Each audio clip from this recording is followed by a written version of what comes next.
O desemprego está menor, é? 8.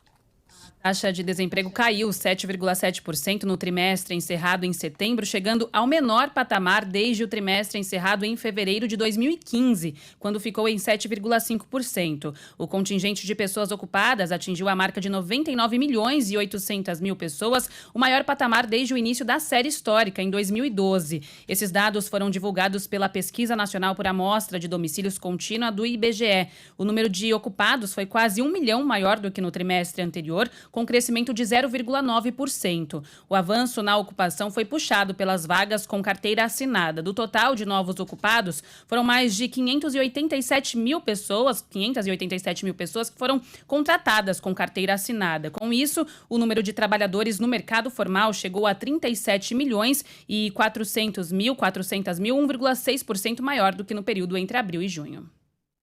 Olha, mais uma vez, meninos, eu estou mandando aí para vocês, peguem aí da 10 a 18 de novo. Tá bom.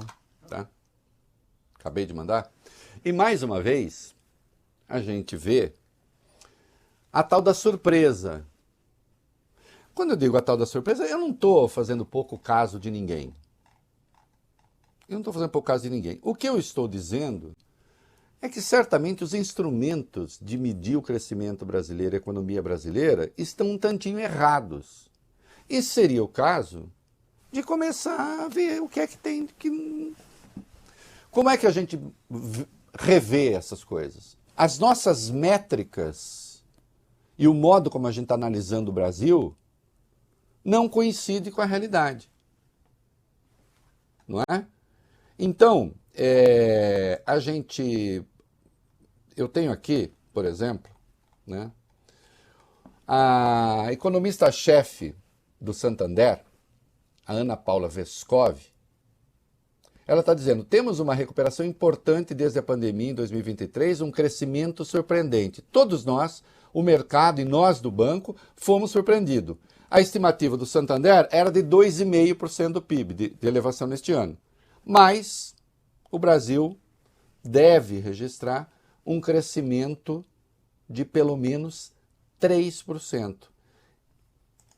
Então, quer dizer, como é que gente que lida com dinheiro pode errar tanto? E eu não estou dizendo que é má fé. Só estou dizendo que, certamente, estão usando critérios que estão atrapalhados. E aí, tem uma pessoa do Santander importantíssima, que é a presidente global do Santander. Nós vamos ver daqui a pouco aquela bagunça que deu ontem com a Haddad, com Lula, sobre o déficit. Ela está dizendo, vocês estão com a 10 aí que eu mandei agora há pouco, né? Sim. A Ana Botín. O que ela está falando, Vale Bene? Ela disse que o crescimento econômico pode ser mais importante que o ajuste fiscal. Essa declaração veio depois de o presidente Lula afirmar que o déficit de 2024 dificilmente será zero porque ele não quer realizar cortes em investimentos e obras. Em entrevista a jornalistas em Madrid, a executiva disse o seguinte: o mais importante é que voltemos a crescer. As contas fiscais vão se equilibrar se formos capazes de crescer.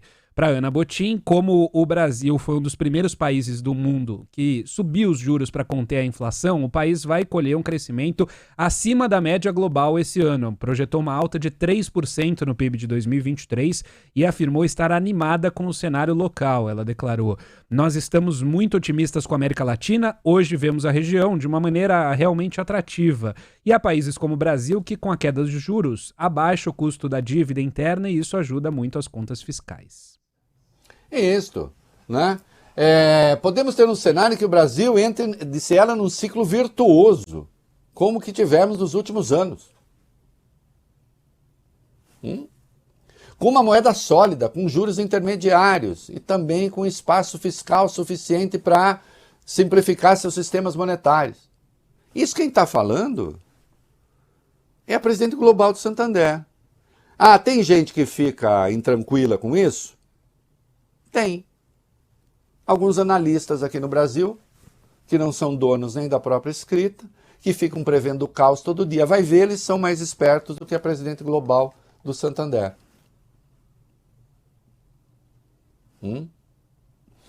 E aí sim, nós temos um rolo com a meta. Déficit, meta, era 0. E aí está essa confusão. Vai ser 0 mesmo? Não vai ser 0? O que se discute hoje? Que tal um déficit de 0,25%, 0,25% a meio? Fazendo um déficit aí na ordem de 25 bilhões a 53 milhões. Porque se for déficit 0, será preciso cortar gastos, que tem um nomezinho bonitinho de contingenciar gastos, que na verdade é corte de gastos. O presidente Lula disse que não quer cortar. Nós vimos a confusão. O Lula deu entrevista, disse não, corte não, a déficit 0 dificilmente vai ser feito. Ontem o Haddad, dando entrevista, inventaram que ele suspendeu a entrevista porque ficou irritado. É que ele tinha falado 4 vezes. A meta que eu quero é essa. É 0. Agora, se eu vou conseguir ou não vou conseguir, aí não sei. Mas vou tentar. O caminho está correto. Eu, de fato, acho que se fizer um déficit de 0,25 do PIB, de meio do PIB, não tem nada de formidável nisso, que vá desestruturar a economia. Até quando eu vi o mercado agora há pouco, a bolsa estava subindo, não sei se inverteu. E o dólar estava caindo. Porque também se faz muito barulho por nada. E o Lula hoje se encontrou com lideranças partidárias, com ministros, para tentar levar adiante a pauta do governo, inclusive a pauta que aumenta a arrecadação. Se o Congresso não estiver junto, não vai ter dinheiro. O Congresso precisa aprovar medidas. E neste sentido, porque lendo certos colunistas, a gente fica com a impressão de que o Brasil está à beira do abismo, de que o caos político se aproxima, de que o Lula está completamente isolado. Ele fez uma reunião hoje que tinha, claro, PT, PCdoB, Solidariedade, PSB, PP, agora veja, PP, vou falar todos, PP, PDT, PSD, PV, MDB, União Brasil, Podemos, PSB, Patriota, PSOL, Rede, Republicanos, Avante, Cidadania. Eu noto aqui a presença do PP, eu noto aqui a presença do União Brasil, que aliás tem ministérios, mas toda essa gente é próxima do Centrão. Eu vejo aqui a presença do Republicanos.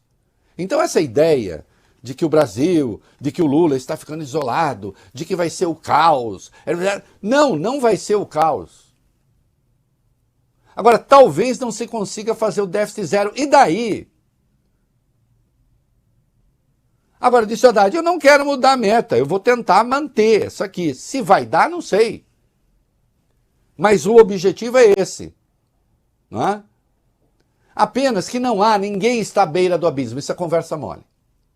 Não caiam nesse papo. Ah? Insisto, talvez o Santander venha aqui escolher alguns colunistas para ser seu presidente mundial.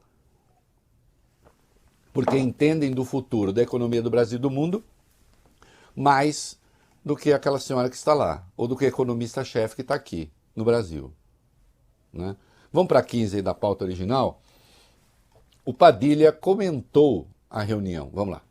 O ministro das Relações Institucionais disse que a reunião dessa terça foi convocada para que o presidente Lula agradecesse à base pelas votações recentes no Congresso Nacional. Depois, conversando com jornalistas, o ministro apontou que a base entre deputados e senadores está bem consolidada. Vamos acompanhar.